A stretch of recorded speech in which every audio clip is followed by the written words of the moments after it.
Every profession carries stress. Every job has hard days. But policing and first responders live in a different category altogether. Police officers, deputies, correction officers, firefighters, EMT, dispatchers, they walk into a situation people spend their lives trying to avoid. You see the aftermath of violence. You respond to tragedy. You knock on doors that change families forever. You deal with people at their worst moments over and over again. And somewhere along the way, if you're not careful, something inside you begins to change. It might start with exhaustion, then comes cynicism, and eventually it could turn into emotional numbness. Many first responders begin to feel like they are slowly losing parts of themselves, like compassion, peace, joy, and sometimes even their faith. The danger isn't just physical, it's spiritual. And if you're going to survive a career on the front lines, not just physically, but spiritually, you need more than tactics, backup, and body armor. You need spiritual armor. Welcome to Duty and Discipleship, Faith on the Frontlines, where law enforcement, first responders, and their families talk about the job, the culture, and the battles most people never see, all through the lens of a biblical worldview. Welcome to Duty and Discipleship. If you're listening to the podcast version, please make sure to follow and subscribe so you never miss an episode. And if you're watching this on YouTube, hit the subscribe button and give it a thumbs up. It really helps get the message out to more first responders that may need encouragement, truth, and a reminder that they're not in this alone. The hidden battles most first responders never talk about. Public sees the badge, the uniform, the cruiser lights, but what they don't see is the invisible weight that follows responders home. You carry the faces of victims. You carry the sounds of calls that still echo in your mind.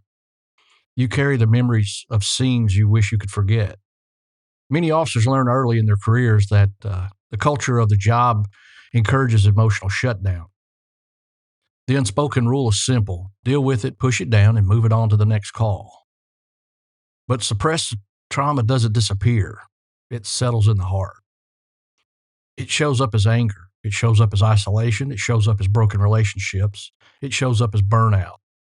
And sometimes, tragically, it shows up at the growing number of first responder suicides. The job exposes you to darkness every single day.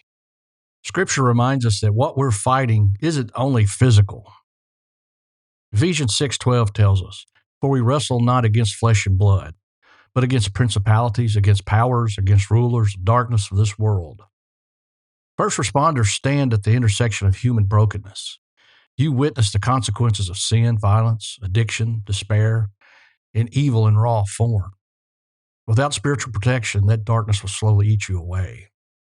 Hey, real quick, are you new to Christianity? Or maybe you're just searching for what you really believe? My new book, Christian Basics, Foundations in Faith, will walk you through 12 simple but powerful truths every believer should know. You'll learn who God is, why Jesus came, and how to live with purpose and confidence in your faith. Whether you're just starting your journey or coming back to it, this book will help you build a solid foundation that lasts. Get your copy of Christian Basics today on Amazon and start walking forward in faith. The dangers of a hardened heart. One of the most common survival strategies in law enforcement is emotional hardening. You tell yourself, don't get attached, don't feel too much, just do the job. At first, it seems to work. You become more efficient, less affected by what you see. But over time, something dangerous happens. That same wall that protects you from trauma also blocks compassion. Soon, every call looks the same. Every citizen becomes a problem. Every situation feels like a threat. Cynicism becomes the default lens. And the person you used to be begins to disappear. The Bible repeatedly warns about hardened hearts. A hardened heart doesn't just distance you from people, it distances you from God.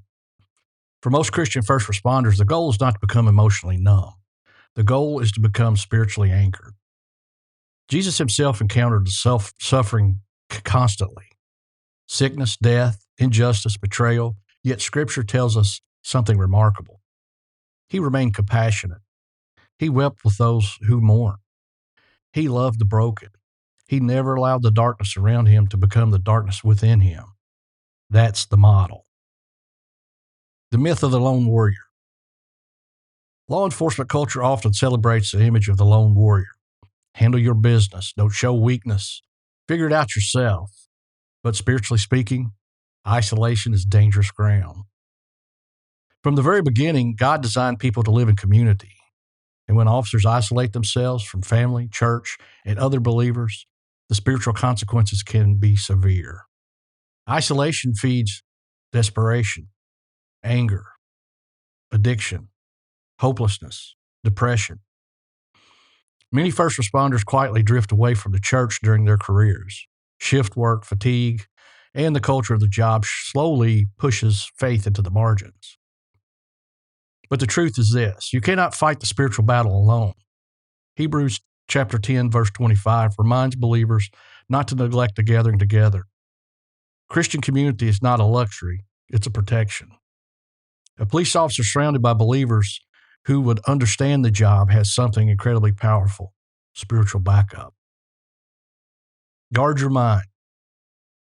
One of the most important areas of spiritual survival for first responders is the mind. Your mind is constantly exposed to darkness, violence, cruelty, depravity, images and experiences that most people never encounter. If you don't intentionally guard your thoughts, those images will replay over and over again. Scripture gives you a clear strategy.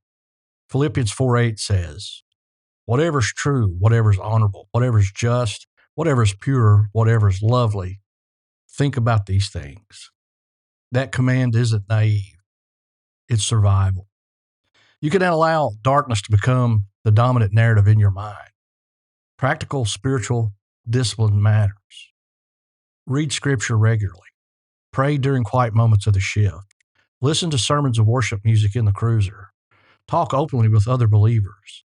These practices recenter your mind in truth. They remind you that evil does not have the final word. Remember why you started. Most people who enter law enforcement don't do it for the fame or money. They do it because they want to help people. They want to protect the innocent. They want to stand between order and chaos. That instinct, whether recognized or not, reflects something deeply biblical. Scripture repeatedly describes government authorities as servants who restrain evil and promote good. That's Romans 13. When police officers stops a violent offender, protects a victim, or restores order in a chaotic situation, they are participating in something profoundly meaningful. They are acting as agents of justice. But the longer someone works the job, the easier it becomes to forget that mission. The calls pile up, the criticism grows louder, the culture turns hostile toward law enforcement, and slowly the sense of calling fades. Spiritual survival requires remembering something simple but powerful. Your work matters, even when no one thanks you, even when the culture criticizes you, even when the job is exhausting. God sees it all. The only one who can carry the weight. Many first responders try to carry the weight of the job themselves. Every tragedy, every death notification, every horrific call, every image burned into memory. But the truth is, you were never meant to carry that alone. Jesus invites the weary in Matthew chapter 11, verse 28. "Come to me, all you that labor and are heavy laden, and I will give you rest." That verse isn't an abstract theology. For first responders, it's an invitation to lay down the emotional and spiritual burdens that pile up over the years of service. Christ doesn't ask you to pretend the job isn't hard. He asks you to bring the weight to Him over and over again, shift after shift, call after call. Spiritual survival is intentional. No one drifts into spiritual strength. It requires intentional habits. For police officers and first responders, spiritual survival often comes down to a few but simple, powerful commitments. Stay rooted in Scripture. Stay connected to Christian community. Stay honest with God about what you're carrying. Stay anchored in your calling. And remember that your identity is not defined by the badge. You're not just an officer. You're not just a first responder. If you belong to Christ, you're something even greater. You are a servant of God placed on the front lines of a broken world. And even in the darkest moments of the job, you're never standing alone. If you're listening to the audio version of this podcast, Make sure you subscribe, leave a review, and share this episode with a friend who needs biblical clarity and courage right now. If you're watching on YouTube, don't forget to subscribe to the channel, like this video, and leave a comment below. Your engagement helps more believers stand firm in the truth. And for deeper Bible studies, resources, and tools to help you live boldly for Christ, visit us at battlearmor.org. Truth still stands, the gospel still saves, and we will not be silent. Until next time, stay bold, stay grounded, stay defiantly unashamed.